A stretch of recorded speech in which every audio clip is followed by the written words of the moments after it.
Last time, we learned that chemical reactions in zero gravity tend to coalesce gases into the volume center. This means that if you inject a water sphere with air, it grows.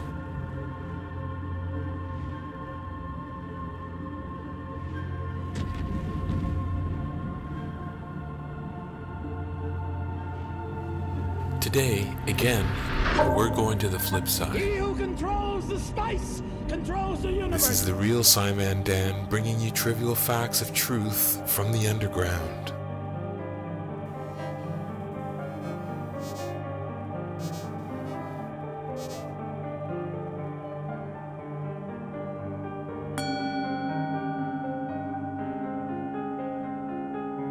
Let me show you something that will make you feel as young as when the world was new. Welcome to the Hollow Earth, Part 2. Let's take a look at the story of the Earth's birth. The Earth long ago was the ejacular of the Sun.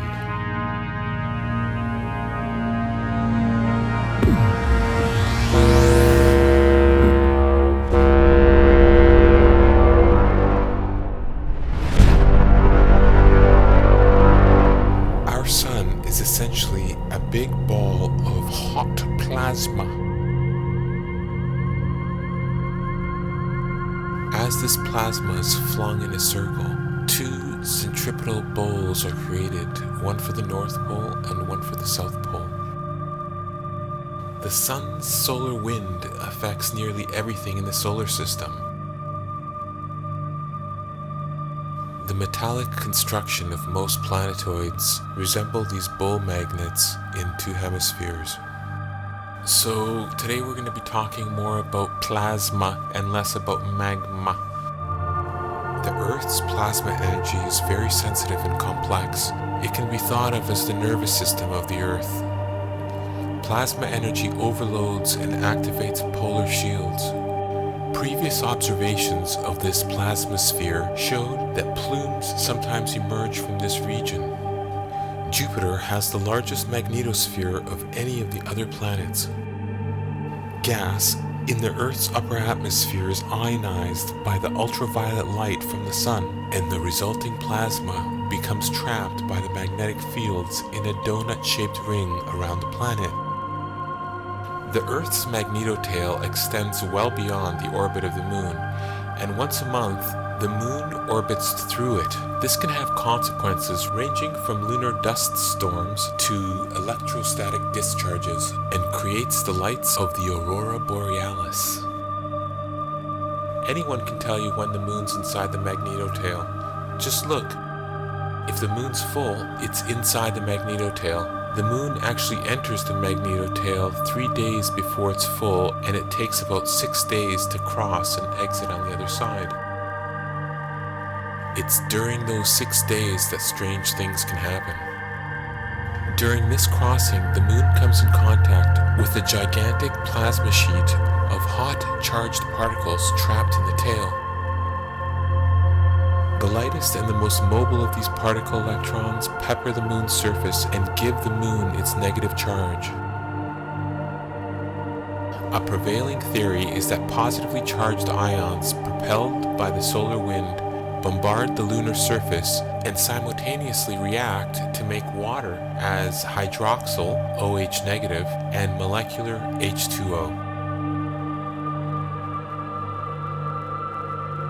Conversation with Professor Stephen Jacobson, geophysicist at Northwestern University, on the latest findings by he and fellow researchers about the potential for a very large reservoir of water 400 to 600 kilometers beneath the Earth. Hey guys, while we're on the topic of underground reservoirs of water, let me know if you're looking forward to the new Dune. I'm a big fan of the original Dune and Frank Herbert's books. But if you think it's going to be a disaster, or if you think it's going to be awesome, let me know in the comments, and we could maybe add it to the discussion.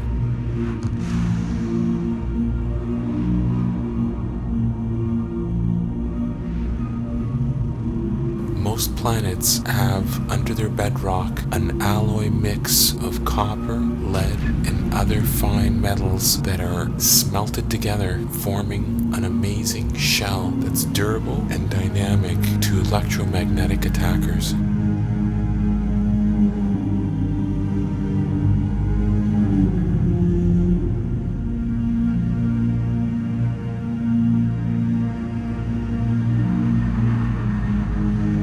Here's a view of the Earth from the far side of the moon.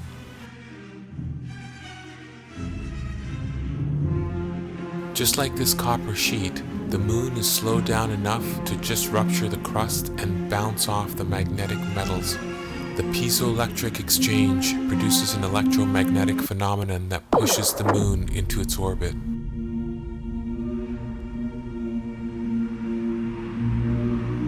The speed of the moon was dampened by the electromagnetic effects. The moon cracks open the crusts in bedrock, clanging its internal shield with the Earth's, cracking open the seabed of today.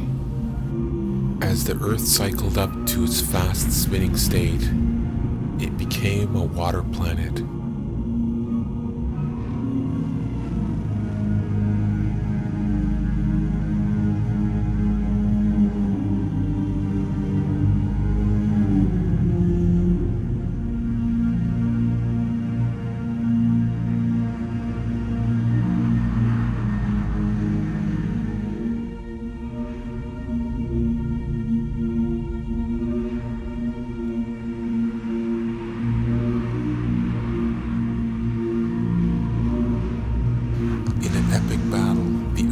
Sensing the moon's approach, pivots to meet it face-on. In a direct collision, the moon and the Earth ricochet off their Tibetan sound bowls. The moon cracks the bedrock, but is dampened by the Earth's copper-smelted exterior shell. Free to react, the Earth quickly pivots and intercepts the energy of the incoming invader. Look at the motion of this flywheel in a suitcase. It's obviously drunk. When rotated retrograde, its original rotation angles its axis, transferring its angular momentum to try and intercept the moon on its terms. The moon is repelled into orbit. Now the Earth's dynamo is supercharged. The moon's angular momentum is harvested by the Earth. As the Earth flooded, it grew. The Earth today has slightly more pressure on the inside. As the water escapes from the inside to the outside, it cools. So an interesting thing about the zero-G model is that inside the Earth there could be a vacuole of air that is compressed.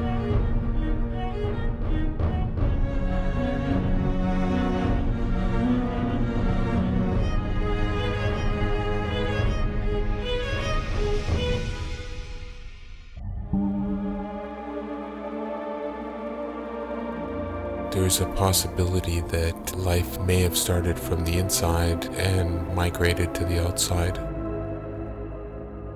So here you can see that the copper plate is dampening.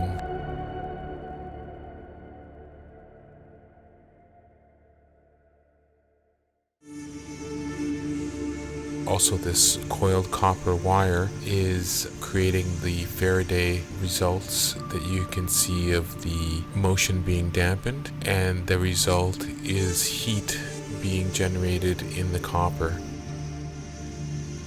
If the Earth outside of the magnetic bowls of the interior Earth are reacting with the exterior shell of the Earth, which could be iron, gold, it's a ferromagnetic mix.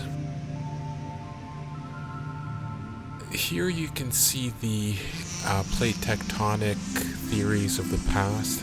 Hopefully we're past this Pangea. I think I've shown what Pangea really is. It's like a shrunk Earth where all the continents have like a puzzle existence where they all kind of puzzle together. Again, for a few days there could have been a possibility of the boiling of the internal and external waters of the Earth causing the expansion. The breaking apart of the bedrock of the Earth is a significant portion of this groundbreaking news.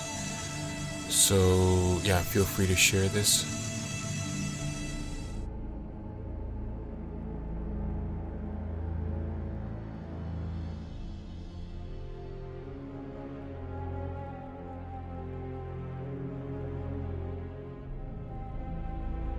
Again, the theory is that the Earth and the Moon had a meeting in the past.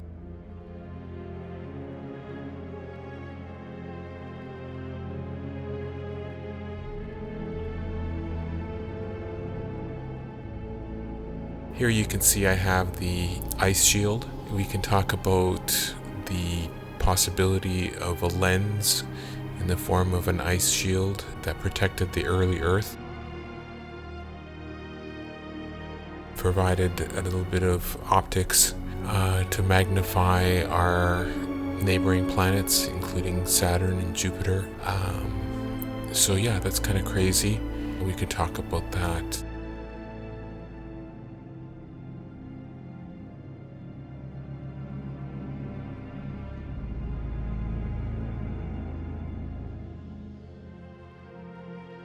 There's a few possibilities of where the Earth had contact with the Moon.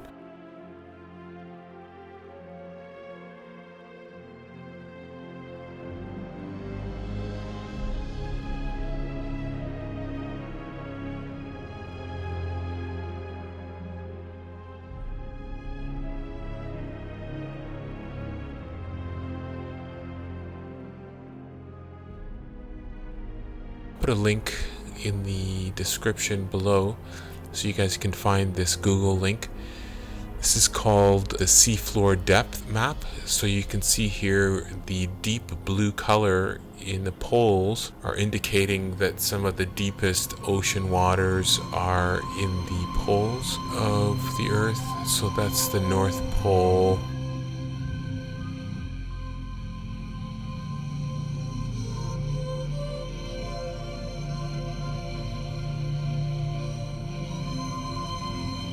see where the Earth is expanding from, right in the middle of the Atlantic. Otherwise, yeah, you can think of these as the orifices of the Earth. You can see it's very deep and dark and surprisingly contrasty. So either Google is supporting a hollow Earth theory or they've mistakenly attenuated the atmosphere map just to kind of tease us on, who knows. But I just want to show you this. Next time, I actually did this expanding Earth simulation in a few hours. Next time I'm going to take the time to retopologize the Earth in a way where I make sure that the fault lines are properly traced, and hopefully that takes away a little bit of the muddiness of the Earth's expansion. Yeah, the Hudson's Bay is an interesting area if you watch it carefully during the expansion of the Earth. It's visible before the expansion, which is interesting. It could have been a earlier collision possibly, or crater. But here, this is crazy. Like, come on guys, give me some thumbs up on this. I'll give you the link. That's crazy. Like, why would they add such contrast to this opening in the top of the Earth here? Obviously there's some deep waters that are beneath. Give me some feedback on the question, did Adam and Eve live in the inside of the Earth prior to the big flood? So according to flood data, the Great Flood happened approximately 11,000 years ago. So roughly, 11 or 12,000 years ago. Yeah, if you believe that, then it kind of explains a lot of the erosion.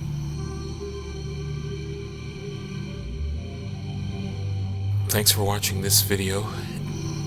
The Earth is smaller than the size of this huge flare that you can see. Thank God for our stable sun.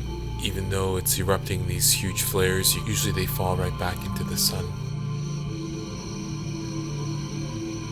Unlike these huge plasma balls that are flung into space, I think in the past we had a less stable sun, and there was a lot of geomagnetic activity as well as more foreign exoplanets that were entering and exiting our solar system and getting absorbed into the sun, making it more unstable and possibly propagating and burping out bigger planet forms such as Jupiter.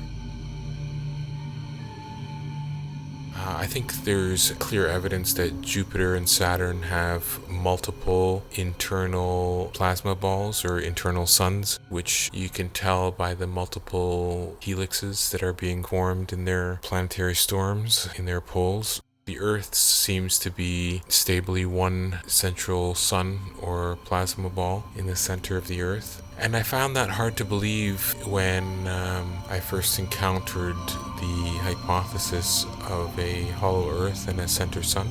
But I think now that we realize the power of plasma in the form of a very dense form of matter, more dense than the densest metals, which are responsible for the armor shell of the Earth. This cooled first, the external shell, and then there's a separate internal north and south bowl, basically the internal bowls.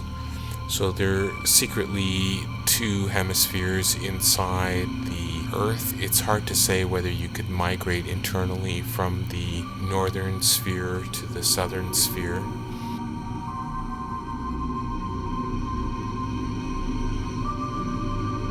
But I'd like to think that there's more of a honeycomb shape to the matter on the inside of the Earth, until you get to the regions of the poles, and there it's more crystalline type structures, and then again on the external shells, which are separated with the magma and the plasma rings, the high-speed moving Magma and plasma. in between a sheath between the inside and the outside magnetic forms that are very dense and support things like gravity. I think all of these structures again have their porous qualities due to the chemical reactions that have existed since the beginning in both the hot plasma form of the early Earth and as it coalesced the various elements of the periodic table, including the metals, the ferromagnetic properties of the gears of the Earth.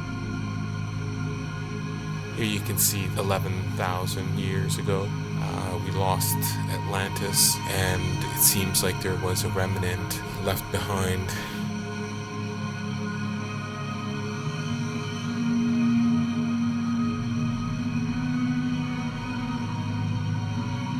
These people are responsible for rebuilding civilization.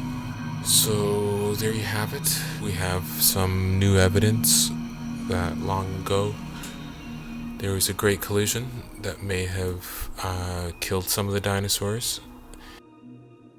A burst of air on a 0G pocket of water. So the compressed air produces a ripple that propagates from one end to the other, and this possibly could have taken the form of a super tsunami that helped kick off the Great Flood. Last time I mentioned that these experiments were taking place in the Russian space station. I think I stand corrected in the fact that it is an international space station. So agriculture quickly bounced back after the Great Flood. There was a remnant that retained some knowledge.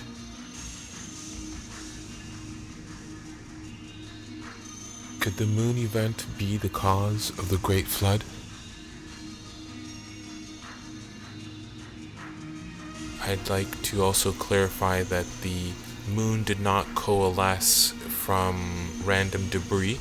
Here is a simulation basically where these moons are allowed to collide and then create a larger mass basically. So each time a collision happens, the mass increases. So you can see that the theories of a coalescing moon is probably not true, and if it was true, we'd probably end up with two moons, one in a higher orbit and one in a lower orbit, much like this, okay? We can only see one side of the moon at any given time. The side of the moon that we see is the side that collided with the Earth, and you can tell by this big charred area. This big charred area of the moon indicates where it collided with the Earth. At that point, that's where the interior core of the moon collapsed onto its outer shell and then produced the tide locking that we see today. So unlike some of these older theories of tide locking, we know that due to base collisions, the initial collision caused the tide locking.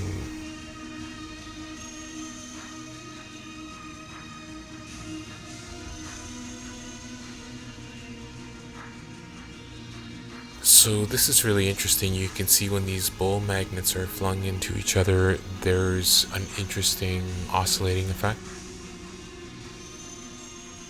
Here, when we spread apart the bull magnets, you can see that if this was the moon, the expansion of the Earth also caused the moon to be pushed further away.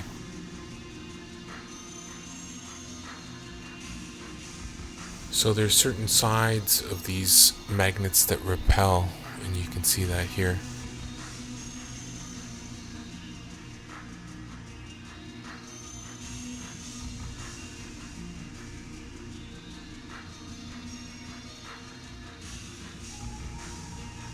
Here you can see the very strange and mysterious effects of copper as an intermediate between the magnets.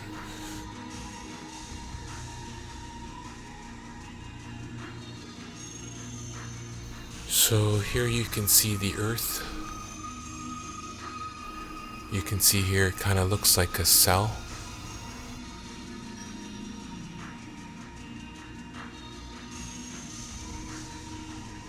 The atmosphere of the Earth grows to a peak point.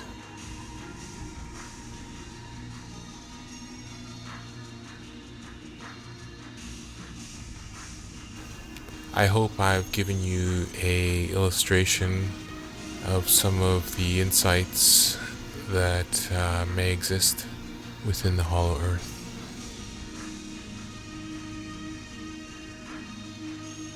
Zero gravity experiments in the International Space Station.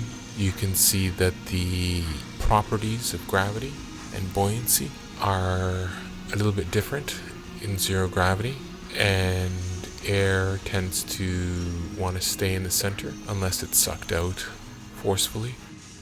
Otherwise, let me know what you think if there's compressed air and water that are slowly seeping out from the poles, causing a more frigid water and air system in those regions. Let me know what you think about some of these zero gravity experiments and if they merit a hollow Earth or not. Here you can see a effervescent tablet absorbed by a zero-G pocket of water. Eventually these bubbles coalesce into bigger and bigger bubbles until the last two bubbles produce a northern and southern hemisphere that you can see through right there for a second. And now you can see that there's a giant pocket of water in the middle. As it's spun, you can see it produces a cylinder. And here the cylinder is being sucked out by a syringe, later to be used for vaccines. Okay, here's some green goo. And I'm not sure what this green goo is all about. So if you're feeling generous this time, and you like the extra twist that I threw in here with the angular momentum that you can see here, stabilizes orbits, give me a thumbs up, and please do your own deductive reasoning on any topic. Maintain your individualism.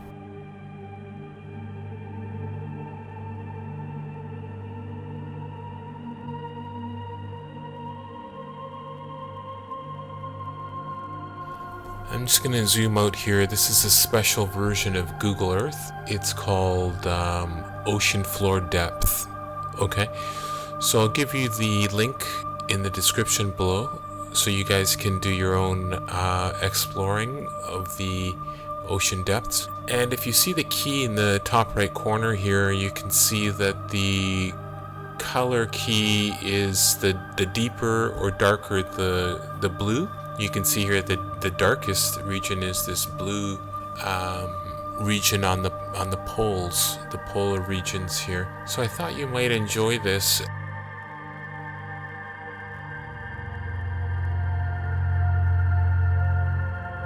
Hey guys and gals, I got some breaking news. China has a space station. What? Let me know if that's cool with you. It's cool with me.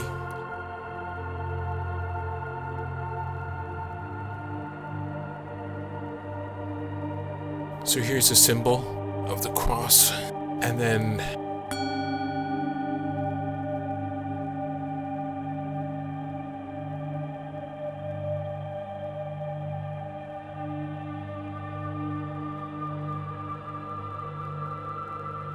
so the whole Earth is, I guess, kind of a reality to me. Let me know what your thoughts are. Hopefully they don't delete this link. I mean, whoever smithed these maps obviously was like itching to set off some conspiracy theorists. What do you think of all this? It's just a topic.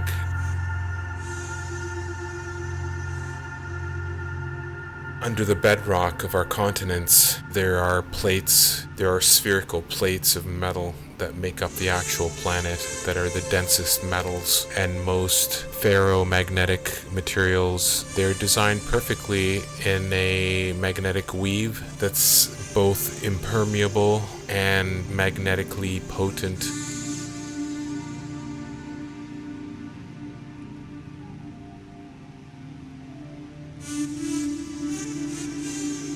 To both keep the plasma core in place and spinning in full flow. The flow continues the perpetual spinning around the sun as well as the spinning around the Earth's axis, and then the internal sun is also keeping the moon with its angular momentum being projected towards the moon, constantly repelling it. Okay, aside from the moon being in a escape velocity of its own. And there you have it. We've come full circle. Here there's a few illustrations just to humble us in the actual size of our stable sun, and thank God for our stable sun. Otherwise we would have to deal with all kinds of astrological disasters that possibly caused a great flood and took out a good portion of dinosaurs before humanity slaughtered the rest. So that's it, guys. Thanks for going along with me. I'll see you again next time. I can introduce some more folklore. If you guys are interested in my origin stories, let me know and I'll throw some at you. Until then, stay free and I'll see you on the flip side. Lates. I love you.